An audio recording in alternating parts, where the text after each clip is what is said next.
Natalia Rudin, Yeah. this book, your debut cookbook, is stunning. Thank you. How did, Blood, sweat and tears gone into does it feel really weird to have it out there now? Yeah, I mean, it's getting closer and closer to the publication date. And honestly, every day a new pinch me moment happens. Because I mean, I've been working on this for close to 2 years now. And to finally see it in the flesh is just... It's so wild because before it was all in my imagination and also on a PDF and my laptop. Yes. But I just seeing it in just feeling it, the textures. I know. No, okay. There's it. Herbie beans with roasted broccoli. But the thing is, on Instagram, really weirdly, okay, I didn't realise. I thought I was following you. This is a weird thing because I get your feed up but I check your recipes all the time. Oh, thank you. No, I really do, and I love what you do. And you're mainly plant-based, which I also Mostly, like. yeah. But you do think this is a really. You do things with beans that I don't think anybody else does with beans. Ooh. I mean, something that's quite funny is the first time I ever really got recognised sort of in public was at a festival at All Points East in Victoria Park. Obviously, it's a condensed space of younger people. And 7 people came up to me and were like, "You're the bean girl." Beans! Oh, I'm not the only one. It's so funny. Naturally, there's a lot of beans. Lots of beans. Yeah. Congratulations. Easy, comforting, mostly plant-based recipes for busy people. What I love about your Instagram feed is it looks so possible for me to cook any of the things and make them look like that. Well, that's music to my ears. Because it's not, oh, look, how fancy we can make it all It's just, you know what? I've been a personal chef. This is what I want to now do. Yeah. Here are the recipes. Absolutely. I think it's just, food doesn't have to be pretentious. At the end of the day, food is fuel. I eat to feel good. I live to eat as well. And I think you can have both sides of the coin. You can have the stuff that's just slapdash you've thrown together and it's 5 ingredients. It might be quite simple, but it's delicious. And then you can have the more fancy stuff. So that book is kind of aiming to satisfy all those needs. I think it's going to make a lot of people very happy, this. I really hope so. Because it's as if you're looking after everybody. Everyone's my client. Is that how you think of it all? Yeah, I mean, I think something... Sorry, I've just seen your spicy Korean tofu rice bowl. Yeah, really. That's a favourite of mine. I'll close it. Yeah, so is that what you want? I think... Just to make everybody food? Yeah, absolutely. I think people in this day and age, less and less people actually cook for themselves. And I think it's so important. To show people how easy it is to just have a few basic ingredients in the fridge at all times or in your cupboard that you can always throw something together. It doesn't always have to come from Deliveroo. I love Deliveroo. It has a time and a place. Do they sponsor you? They don't, I know. Oh, cut that out. No, please sponsor me. Delivery services, shall we say. I love a delivery service, but I do think more people need to be shown how easy it is to actually cook from scratch because, we're in a big era of highly processed foods and it's not, there's a lot of sodium and stuff like that. So it's just important to show people, beans, it's so simple, have them in a jar. They live forever in your cupboard. They will not go off. I mean, they probably do, but they won't. And if you can use those with a couple of fresh ingredients and create a really delicious, wholesome meal, it's rich in fibre, you've got your whatever veg you're using. It's so simple and so easy. And I just want to show as many people as possible. So, okay, obviously it's back to how this all came about. And you're very honest with your story. You say that on all your social media. But you were a personal chef. I was a personal chef. But before that, how did all of that come about? It was kind of... I think I've always loved cooking and I take after my mother in the sense that the way that I show love for people is through acts of service. And my mum used to do that for me, cooking. And so I naturally have just taken that in my stride. I absolutely adore cooking for people. At university, I was always inviting friends around. We would do fajitas and stuff like that. It just makes me so happy. And when I finished university, studied sociology, didn't really know what I wanted to do going in, picked it out of a hat, and then finished studying. And I just knew I wasn't meant for an office job. I just knew that I'm more of a creative. I'm not, I can excel academically, but I do have to really try. It doesn't come naturally, sadly. And I finished uni and I didn't know what to do. And I decided to take another year off in the hopes of sort of figuring that out. And I bought a one-way ticket to India, which my mum hated.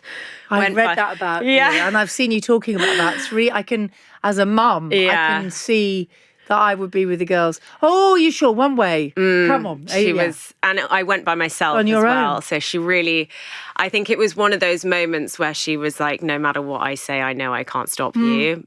You're just going to have to do it. But she made me promise I had to call her every day. And if I didn't call her for a day, she'd answer the phone, cry. It was awful. I felt really bad for her. I think I put her through a lot of stress. But when I was there, my mental state when I left wasn't amazing. My parents went through quite a messy divorce.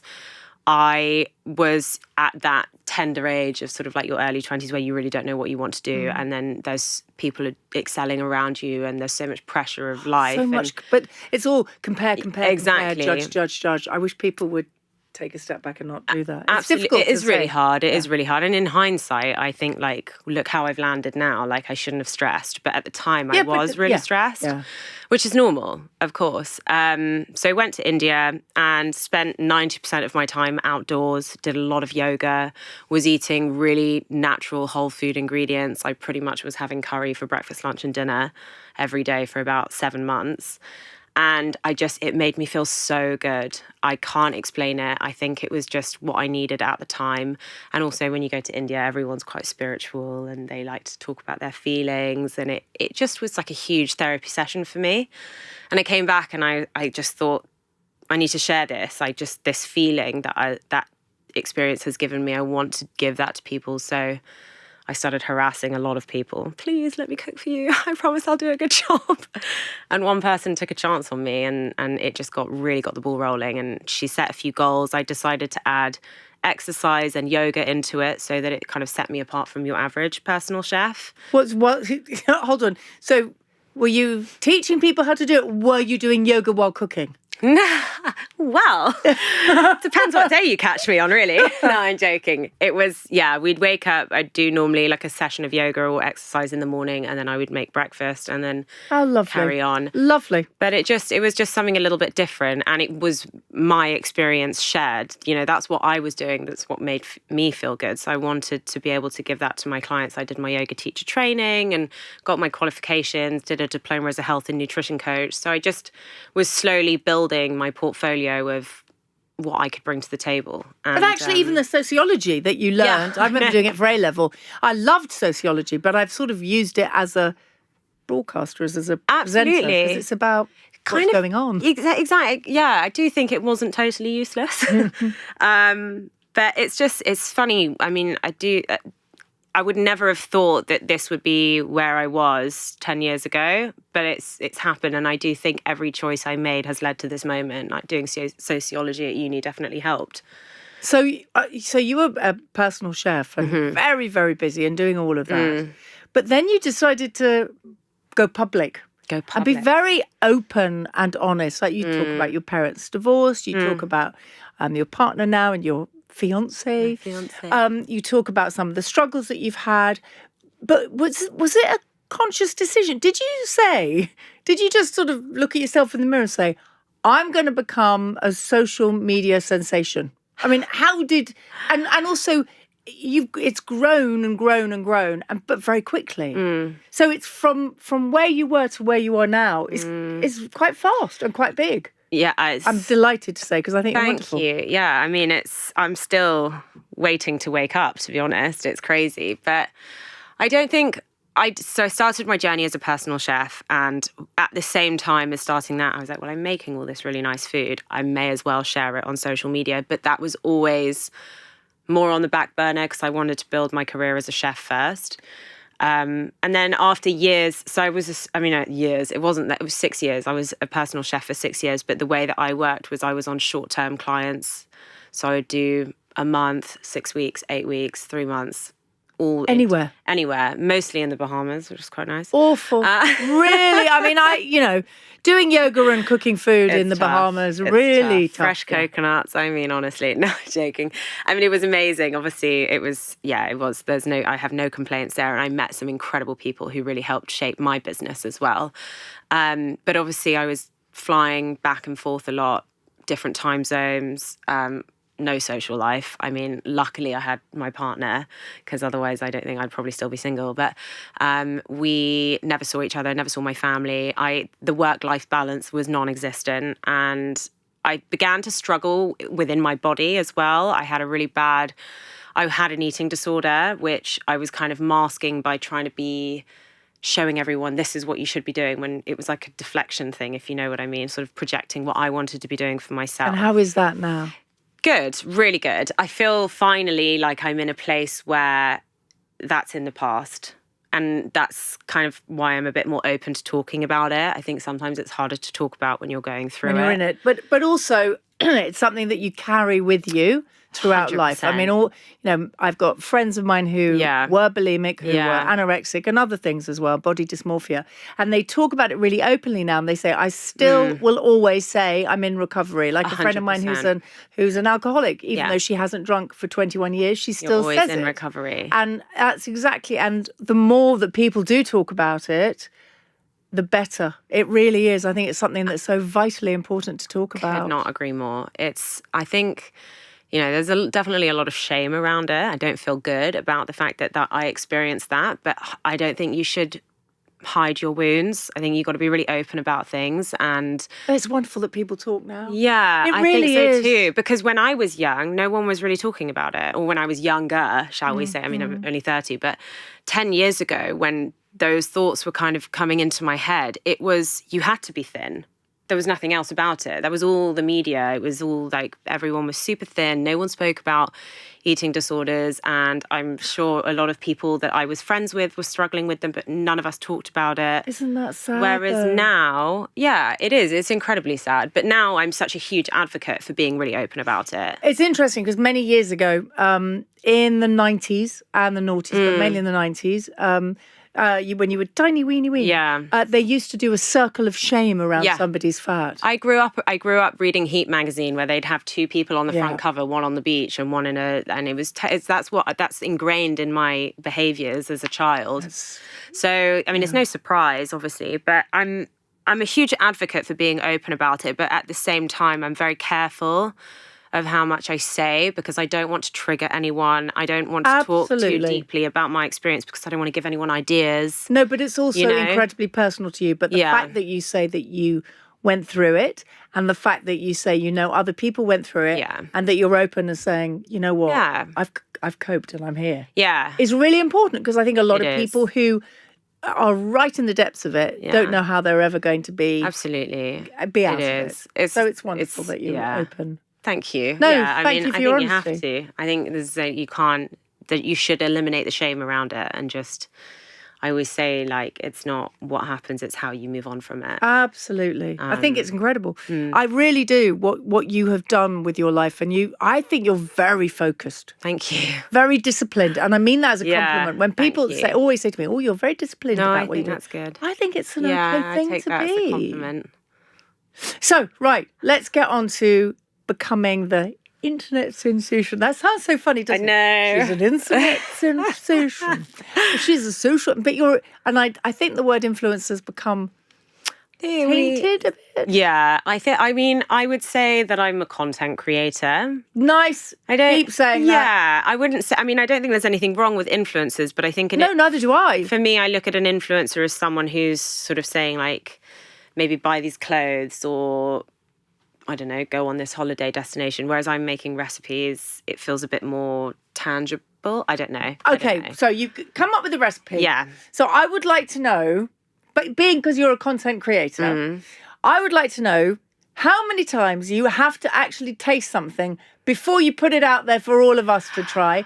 And do you and your fiancé sit there and do you go, no, that's not right. The beans aren't cooking the right way. I just love sort of an insight into that craziness. Well, I think at the beginning right at the start, I used to test recipes before shooting them. Now I just shoot them as the test, because it's more time efficient. Oh, I like that. If it works out, then you don't have to then do it again. If it doesn't work out, you have like a bog standard meal that maybe needs a few tweaks. But, I think I'm very efficient with my time now. It used to take me hours to do everything. And now I think, because I've been doing it full time for about 2.5 years now, or coming up to 2.5 years, my efficiency rate is I wake up, I take the dog for a walk, I come home, I bang out 3 recipes. I set aside certain days for filming. And then you do 3 recipes when you come in the morning? Usually start around 10:30, 11, and then I'd finish around 3, 4 o'clock. What, new recipes? You come up with 3 new recipes every day? Not every day, but I would say I try and set aside 2 days for filming a week. So you come up with 6 new recipes a week? I post 3 times a week. I have to. This is my job. I know, but that's a lot of new food. Yeah. Well, I think, obviously you're never going to come up with an original recipe. Someone will have made a variation of it somewhere. But and I think also, things are often variations of it themselves. I mean, I'm sure I've probably made a recipe twice in the 3 years that I've been doing it and not realised. It sounds pretty staggering. Yeah, 6 new ones a week. That is cool. Okay, right. So I think you've already given us away, but I always ask people when they bring out a cookbook, their favourite recipe. It's like children. You don't read. You're not allowed favourites because the other recipes will be very upset. I know, but. Oh, this looks really good. Savoury black bean breakfast bowl. Oh, that is a good one. I love savoury breakfast. Me like too. A nice granola as well with some Greek yogurt. But there's a granola recipe in there as well. Oh, she's got it all. She's got all sauces and dressings. I'm obsessed. I've made your salty caper and herb dressing. Oh, it's so good. I have it on literally everything. It's so good. No, I have it on everything. Yeah. Oh, it's so good on fish. Yeah, absolutely. Oh. It's so good on fish. It's really anyway, good. Yes, your favourite recipe, not mine, your favourite recipe of yours. Go on, just choose. I'm a big pasta girly. Okay. I love my pasta. For me, that's something I make pretty much 3-4 times a week because it's so easy and quick. I love the front cover recipe. The pistachio and herb mafaldina. And actually that was inspired by one of my friends. She made something quite similar for me and I was like, I'm stealing that. Oh, I love that. But that's one of my favourites. And then there's also a pesto beans recipe, which is perfect for the spring, especially now whilst the asparagus is in season. That's a big favourite of mine. It's so good. See, this is really embarrassing. Did you just hear that? Will, did you just hear my stomach? Oh my word, I'm obsessed with miso. Yeah. This is fab because if you make that... Smashed miso, butter beans and crispy soy mushrooms. Okay, because I have an allergy to wheat, I use tamari. I can just put tamari in. On everything. Oh, I did it again. Oh, that's really embarrassing. Will, are you sure you didn't hear it? Oh, that's so embarrassing. I do have little tips and tricks so that if you are gluten-free or anything, it's all written in the ingredients so that you can make your substitutes. But this is great. If you do that at a dinner party, people will assume it's Middle Eastern rather than Asian flavours. And it's always a surprise. It's a good talking point. More miso. Yeah. Oh, I'm a big miso gal. I love a bit of miso. Okay, so now the book. Let's get on to the book because the lovely footage of you going to the publisher, all of it. How did the book come about then? Was it you knocking or did they come knocking?